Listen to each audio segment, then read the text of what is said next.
माझी खूप सोपी सेवा त्यांना सांगते. उठता बसता चालता बोलता स्वयंपाक करता करता तुम्ही श्री स्वामी समर्थ हे नामस्मरण पहिला सुरुवात करा. 6 महिने अनुभव घ्या, नंतर जपमाळ घेऊन बसायला सुरुवात करा. कारण की अचानक जर मी सांगितलं कोणी जपमाळ घेऊन बसा तर ते अरे ताईने सांगितलं कुठे पण अर्धा तास काढायचा.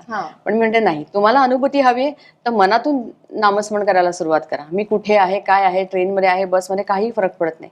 तुम्ही नामस्मरण करा, तुमच्या प्रश्नाचं उत्तर महाराज तुम्हाला समोरूनच येऊन देतील.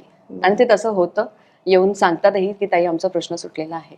श्री स्वामी समर्थांचं जेव्हा आपण नामस्मरण करतो तर फक्त श्री स्वामी समर्थ म्हणायचं की स्वामींचे जे काही मंत्र आहेत तर ते म्हणायचे? श्री स्वामी समर्थ हाच एक मंत्र आहे, है ना. कोणाला एवढं श्री स्वामी समर्थ म्हणणं सुद्धा जड जातं. नुसतं स्वामी म्हटलं ना तरी हाकेला आवाज देणारे आहेत. त्याचे नाही जमलं तर स्वामी तरी म्हणा, है ना. शक्य असल्यास श्री स्वामी समर्थ हा पूर्ण मंत्राचा जप करावा. ओके.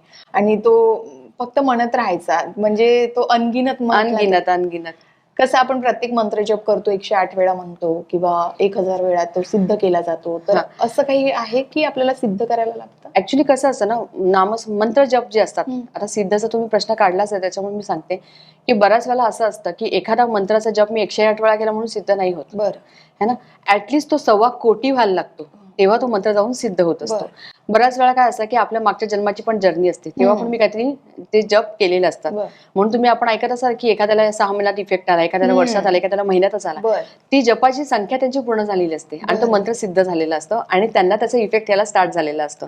म्हणून कधी कधी आपण म्हणतो ना, अरे कोणाला 6 महिन्यांनी इफेक्ट झाला, अरे स्वामींनी मला 2 महिन्यात सांगितलं, स्वामींनी मला लगेच अनुभव दिला आणि माहित नाही स्वामी म्हणजे खूप परीक्षा घेतात, 2 वर्ष झाले परीक्षा घेतात, हेही असं ऐकतो. त्याच्या मागचं कारण हेच असतं, जेव्हा मंत्र सिद्ध होतो तो 1.25 कोटी झालेला पाहिजे. तो झाला की तुमचे मंत्र सिद्ध होतात आणि तुमचे कार्य सगळी पूर्ण व्हायला सुरुवात होते.